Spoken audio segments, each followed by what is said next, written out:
बहुत पुरानी बात है। एक दूर दराज हरी भरी वादी के दामन में बाबा फजल नामी एक गरीब किसान अपनी बीवी और 7 बेटियों के साथ एक छोटे से कच्चे मकान में रहता था।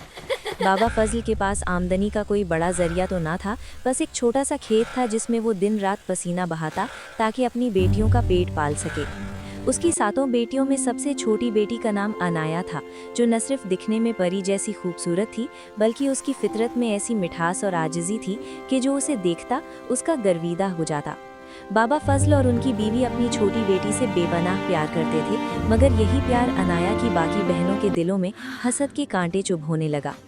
अनाया की 5 बड़ी बहनें, जिनकी सरबराही जुबैदा कर रही थीं, हर वक्त अनाया के खिलाफ साजिशें बनाती रहतीं और आपस में सरगोशियां करतीं कि क्यों अब्बा जान सारी तवज्जो इस छोटी पर देते हैं जबकि सारा काम हम करती हैं। इन सब में सिर्फ एक बहन आयशा ऐसी थी जिसका दिल साफ था और वो अनाया से सच्ची मोहब्बत करती थी, मगर जुबैदा के खौफ से वो अक्सर खामोश ही रहती। एक सर्द रात जब बाहर तेज़ हवाएं चल रही थीं, जुबैदा और उसकी 2 साथी बहनों ने अनाया को हमेशा के लिए अपने रास्ते से हटाने का एक हौलनाक मंसूबा तैयार किया। अगली सुबह जब सूरज की पहली किरण ने वादी को छुआ तो जुबैदा ने बड़े प्यार से अनाया को जगाया और कहा कि अनाया, आज हम सब पहाड़ों की चोटी पर जाएंगे जहां मीठे फलों के दरख्त लदे हुए हैं। क्या तुम हमारे साथ चलोगी? मासूम अनाया अपनी बहनों की आंखों में छुपे जहर को न देख सकी और खुशी खुशी उनके साथ चल पड़ी। चलते चलते वो पहाड़ के उस हिस्से पर पहुंच गईं जहां एक कदीम और गहरा अंधेरा कुआं मौजूद था। जैसे ही अनाया कुएं के किनारे लगे एक दरख्त से फल तोड़ने के लिए बढ़ी, जुबैदा ने मौका पाकर इसे एक जोरदार धक्का दे दिया और अनाया एक दर्दनाक चीख के साथ उस काले कुएं की गहराइयों में गुम हो गई। घर वापस लौटकर इन जालिम बहनों ने अपनी आंखों में झूठे आंसू भरे और रोते हुए बाबा फजल को बताया कि अब्बा जान, हम पर जंगल में एक खूनख्वार शेर ने हमला कर दिया था।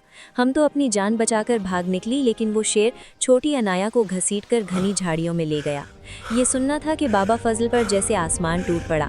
वो इस सदमे से वहीं गिर पड़े और देखते ही देखते गम की वजह से बिस्तर से लग गए। घर की रौनकें मांद पड़ गईं और पूरे खानदान पर उदासी के काले बादल छा गए। दूसरी तरफ कुदरत को कुछ और ही मंजूर था। उस कुएं में पानी कम और रेत ज्यादा थी, जिसकी वजह से अनाया की जान बच गई। इत्तेफाक से उसी वक्त वहां से ताजिरों का एक बड़ा काफिला गुजर रहा था, जिनके कानों में किसी बच्ची के रोने की आवाज़ पड़ी।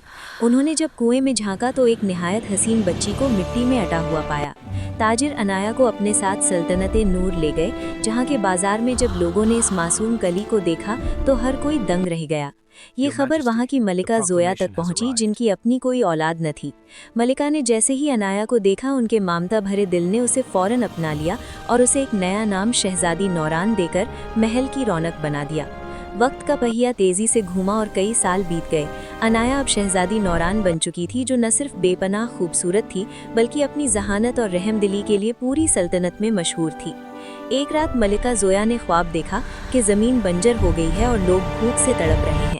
शहजादी नौरान ने अपने ख्वाब की ताबीर ये निकाली कि मुल्क में एक बड़ा कहत आने वाला है। उसने फौरन मलिका को मशवरा दिया कि सल्तनत के तमाम गोदामों को अनाज से भर लिया जाए और हर किस्म की फजूल खर्ची रोक दी जाए, ताकि मुश्किल वक्त में आवाम का साथ दिया जा सके। कुछ ही अरसे बाद वही हुआ जिसका डर था। आसमान से बारिश की एक बूंद न बरसी और दूर दूर तक कहत फैल गया। अनाया का आबाई गांव भी इसकी लपेट में आ गया। बाबा फजल की ज़मीनें सूख गईं और घर में फाकों की नौबत आ गई। जब जुबैदा और उसकी बहनों को मालूम हुआ कि सल्तनते नूर की शहजादी गरीबों में मुफ्त अनाज बांट रही है, तो वो पेट की आग बुझाने के लिए कई मील का सफ़र तय करके वहां पहुंच गईं। जब ये बहनें फटे पुराने कपड़ों में दरबार में हाजिर हुईं, तो तख्त पर बैठी शहजादी नौरान ने एक ही नज़र में उन्हें पहचान लिया। लेकिन इन बहनों के वहमो गुमान में भी न था कि ये आलीशान शहजादी वही मासूम अनाया है जिसे उन्होंने मरने के लिए छोड़ा था।